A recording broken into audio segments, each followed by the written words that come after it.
On today's episode of Locked On Wild, fan confidence in Bill Guerin's vision is slipping. We discuss why.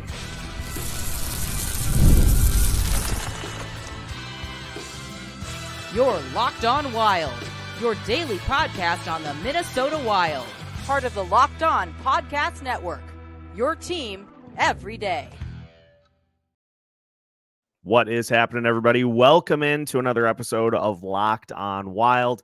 We are your daily Minnesota Wild podcast. We are your team every day. We thank you for making Locked On Wild your first listen each and every day. Make sure you subscribe on YouTube and your favorite podcast platform so you don't miss out on any new episodes throughout the week. Today's episode of Locked On Wild is brought to you by FanDuel. Make every moment more. With the playoffs in the rearview mirror, the NFL is getting closer to starting. The NBA and the NHL also on the way. The sports just aren't sporting the way we want them to, but this summer, FanDuel is hooking up all customers with a boost or a bonus daily. That's right. There's something for everyone every day, all summer long. Visit FanDuel.com to get started. On today's episode of Locked On Wild, Alex Micheletti joins us as we take a look at fan confidence in the Minnesota Wild's direction. Took a hit over the last 365 days. So we'll talk about the athletic survey that charted various metrics and why there is a drop amongst Minnesota Wild fans. We'll also discuss the all-time hometown team roster that the Minnesota Wild could have. And we'll talk about the Major League Hockey getting close to starting. The 3-on-3 format. We'll talk about whether this is even a viable league with tryouts getting set to start here within the next few weeks.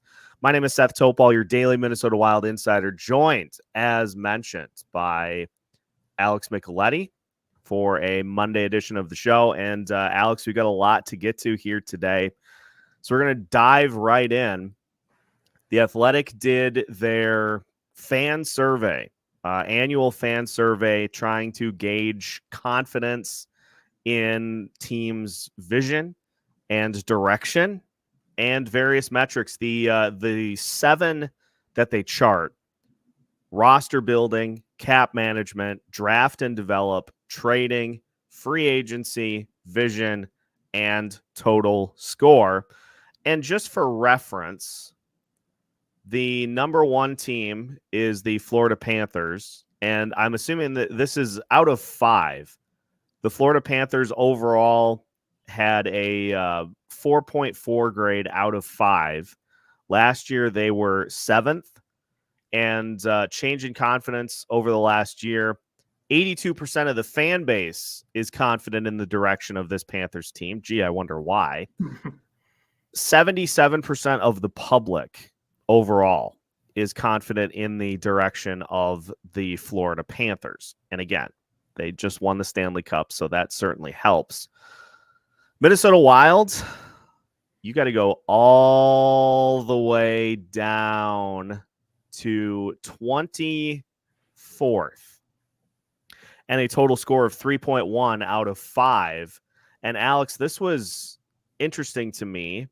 Is from the fan base perspective, the grades were as follows: roster building, fan base gave the Wild a C-. Cap management, the fan base gave the Wild a D. Draft and develop, a B. Trading, a C. Free agency, D+. Vision, C-. And total, C-. 24th out of the 32 teams.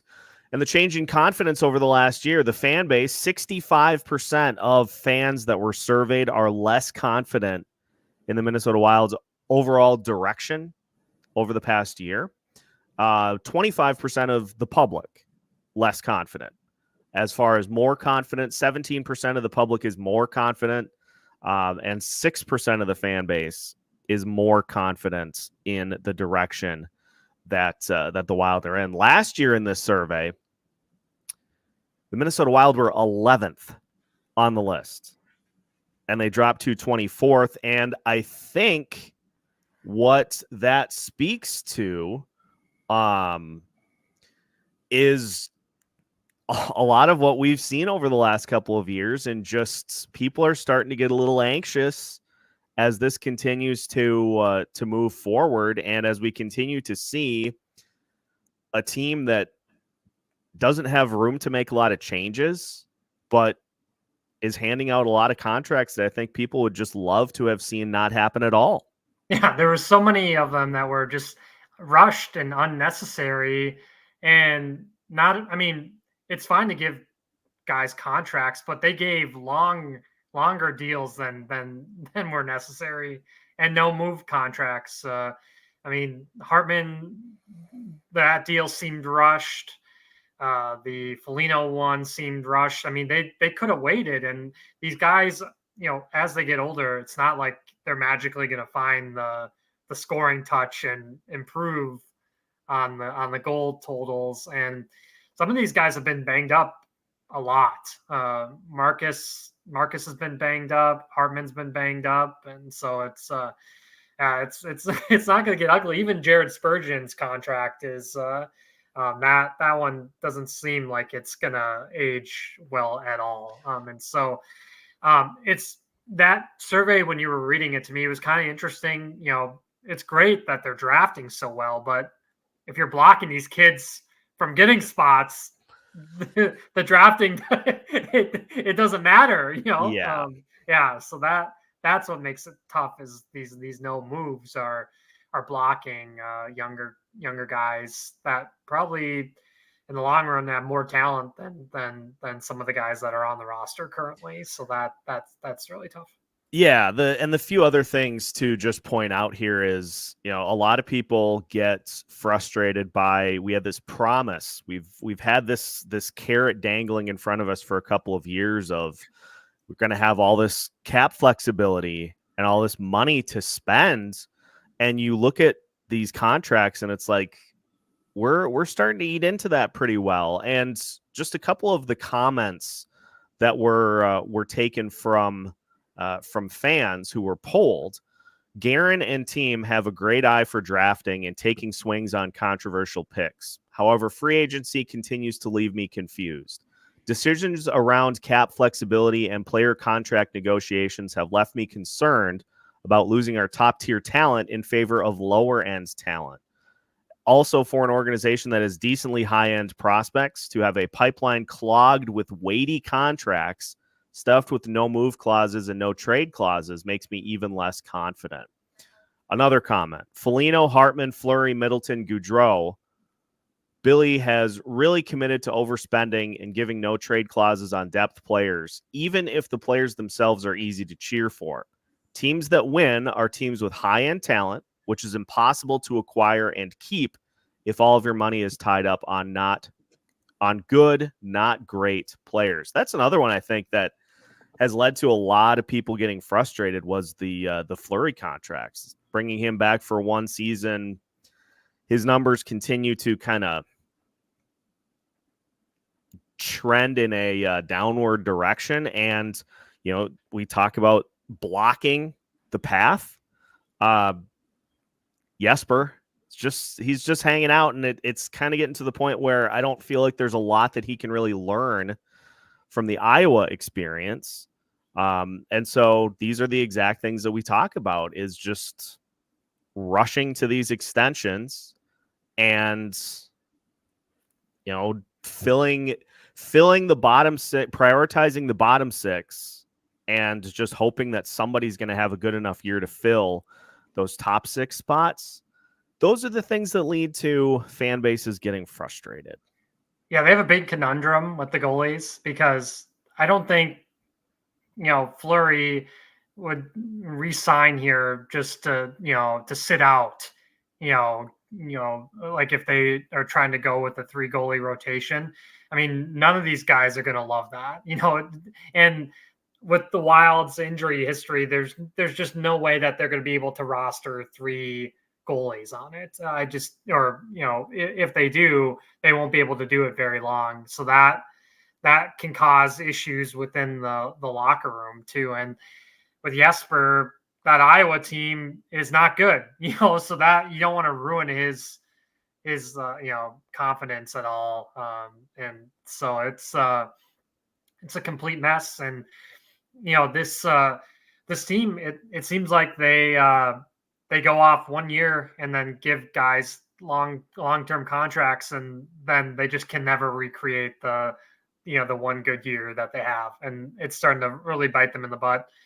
I'm sure they're doing everything they can to try to get rid of Freddie Gaudreau, but I don't think anybody else wants him except for Dean and Columbus. That would be the only way to get him off the books, and that would be wonderful if they'd be able to do that. But it's gonna, at this point, take a miracle, I think, to get him off the books. And the Yakov Trenin, that contract, the amount of years just made no sense. I just don't think he's going to live up to what they paid him, and so that that's frustrating.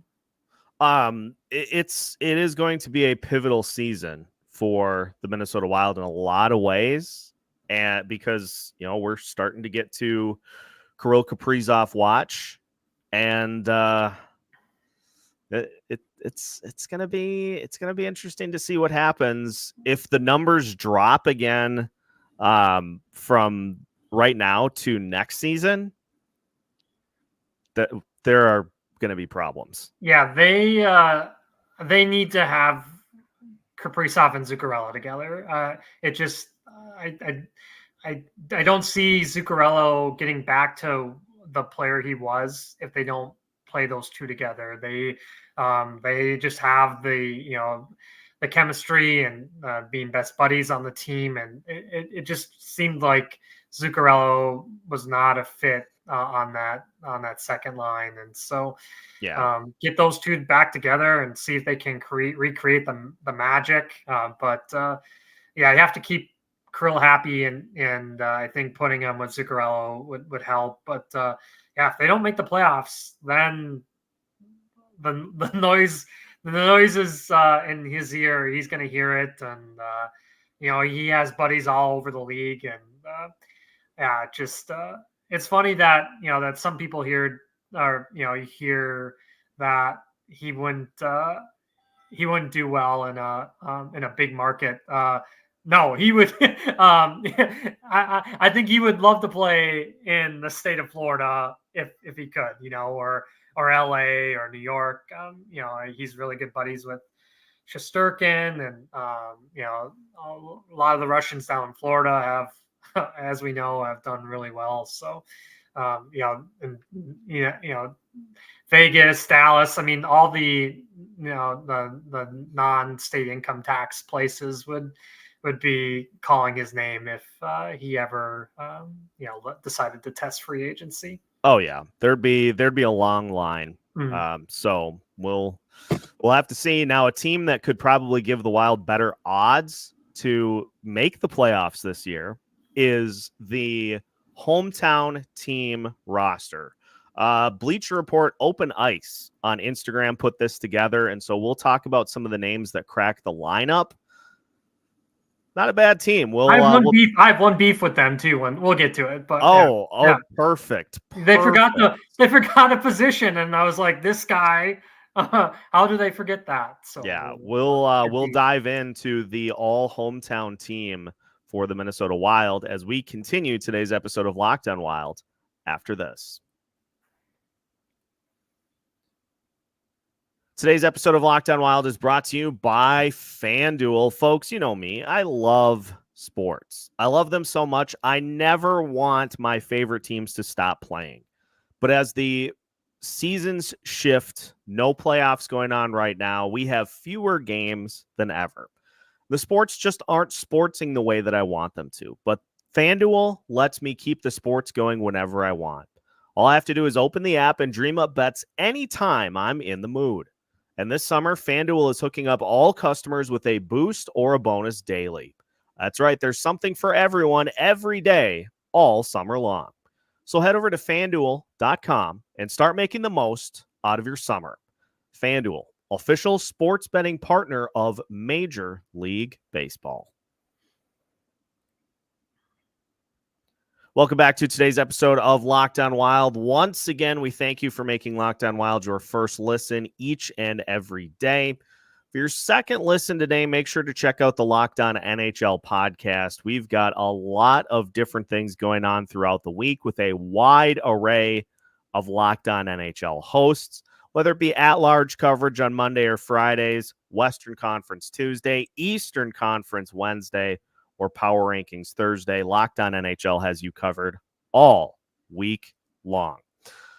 Alex, let's dive into something that Bleacher Report put together that was kind of interesting. A post on Instagram that said, what if some of the NHL's top players played for their hometown teams? They did one for the Minnesota Wild, and here is the lineup that they came up with. Brock Nelson, TJ Oshie, Brock Besser, Brady Shea, and Marc-Andre Miller amongst the hometown players. There are plenty of others. I find it interesting that basically half of the New York Islanders roster is Minnesota-born players, and so you would have Anders Lee on this team as well. And so before we dive into what we think of this team and some of the other players that would be on the roster, hit me with that beef. Yeah, where's Jake Ottinger? It's he's the out of that group. I mean, I think he's the MVP of the Minnesota-born players. I mean, he's one of the best goalies in the National Hockey League. I think he'll definitely win a Vezina at some point in his career. This past season, he was absolutely incredible for Dallas. How do you not include the Lakeville kid? Yeah, and goalie wise, the Wild roster would not be in bad shape. You'd have Ottinger as your starter, but then you could go Alex Lyon or Charlie Lindgren as your backup, and that would be in a good spot too. One of the comments on here, you talk about Marc-Andre Miller and Brady Shea as your starters. Mm-hmm. Brock Faber would definitely have to be on the roster too, without a question. But some of the other guys that would be interesting names to add to the list. You've got, of course, Anders Lee, as we mentioned. Blake Lizotte would be another potential name to add to the list. Casey Middlestat. It feels like Ryan McDonough's got to be on there too. Yeah, rock star. Yeah, you needed a defensive defenseman. But there's not as much from the offensive side of things that would be potentially enough to carry a lineup, because he's listed on here because he played, but Zach Parise and I would assume Kyle Okposo too are both. Yeah, they're both done. So. It would be a team that would have no shortage of good defense and goaltending, but I don't know what the offense would do outside of your top probably 5 guys. Yeah. It'd be very similar to where the Minnesota Wild are at right now. You can't make it up. Another guy that's been in the league forever, but he might be done too, Blake Wheeler. But yes. I was going to mention him, but he slipped my mind. But some of the other ones that they mention, I like the Bruins starting lineup with Chris Kreider, Noah Hannafin, Matty Beniers, Matt Boldy, and Jack Eichel. That's not bad. No. St. Louis, just 4 players listed: Matthew and Brady Tkachuk, Clayton Keller, Adam Lowry. For the New York Islanders, Adam Fox, Charlie McAvoy, and Shane Pinto. That would be a tough blow for the Rangers to see Adam Fox slide over to the New York Islanders. Vancouver, Connor Bedard, Macklin Celebrini, and Sam Reinhart. And then for Arizona, a.k.a. Utah, Austin Matthews, Tage Thompson, and Matty Nyes. Calgary, Cale Makar, Josh Morrissey, Braden Points. Those are the ones that they specifically highlight, but it's interesting because you think about these names and A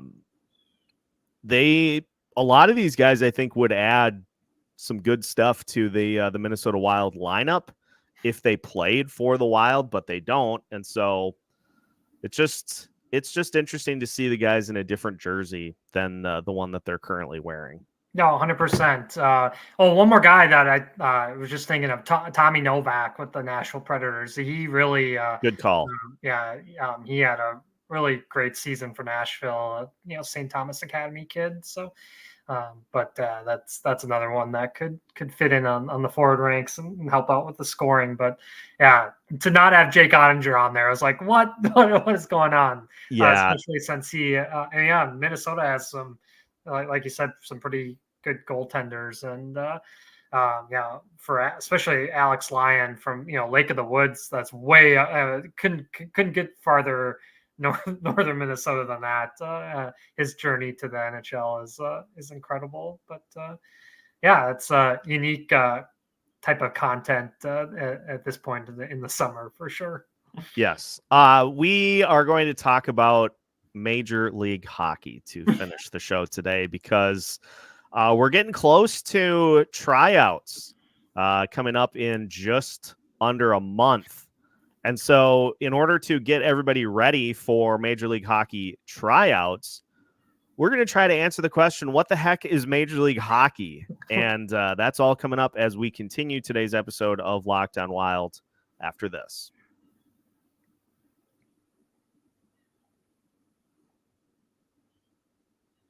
One final segment of today's episode of Locked On Wild. Once again, we thank you for making Locked On Wild your first listen each and every day.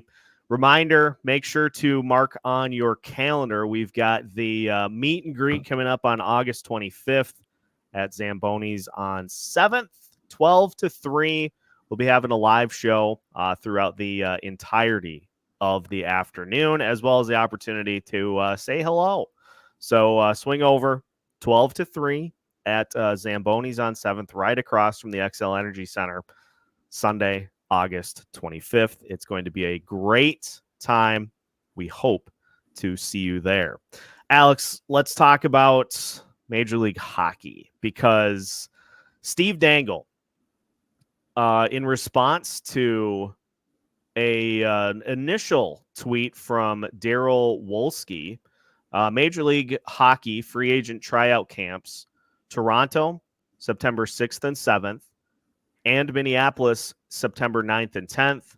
More info at MHL tryout at 2112hockeyagency.com. This is your chance to play pro 3-on-3 in a Major League Hockey starting in November. History in the making. Steve Dangle responds and says, just to confirm, this league with allegedly billions in funding is requesting players to pay a fee to try out. They only get 50% of that fee refunded, and there's no listed arenas. What does the fee pay for? Why don't the backers foot the bill? And so, as it mentions, the fee in Minneapolis to try out, $375. Minimum playing experience to attend CHL/NCAA Division I or D3/U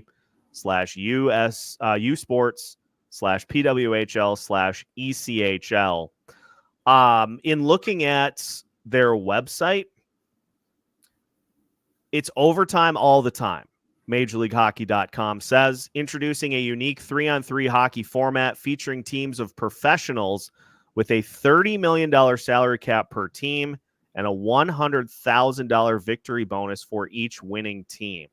Major League Hockey has targeted franchises in 16 cities in the United States and Canada, New York, British Columbia, Saskatchewan, Quebec, Minnesota, Arizona, Nebraska, New England, Ontario, Texas, Florida. 2 24-minute games per night with a short intermission. Experience the thrill of each game night consisting of 2 24-minute games with a short intermission between games. The best part, games with fan-friendly admission prices will be played exclusively on Friday and Saturday nights. Rosters include 14 players, 12 skaters, 2 goalies, and 3 marquee players on each roster. Major League Hockey teams can sign 3 world-class players. These can be free agents in North America, Europe, or Russia with major professional level experience. Teams will then fill out their roster with talented players in Canada, talented players from the NCAA or Canadian U Sports, plus major junior players in Canada, the United States, and Europe. We're proud to announce that qualified female players will be considered equally. You said it on Twitter yesterday. Oh, merchandise available soon. Also noted on the website. You said it yesterday perfectly, I think, in talking about this Major League Hockey experience. It's basically live golf. Like, it is a separate entity trying to compete with the National Hockey League. But as we've seen in some articles that have been written about this whole thing, there is a lot of mystery with this Major League Hockey that it feels like we should have answers to, given how close we are to getting the season going. Yeah, it costs a lot of money to rent out arenas too, and if you can't even name them, then it doesn't even seem like you have any agreements with any arenas. And the guy that is trying to start this league has tried to buy multiple NHL teams, and then when it comes to asking for the money from him, he's nowhere to be found. So that is very sketchy. It just seems like people are going to sign up for things and get scammed, out of their money, which that can put that person in like legal situations. So there's so many unknowns, and we talk about that arena football league that started up, and it was disastrous.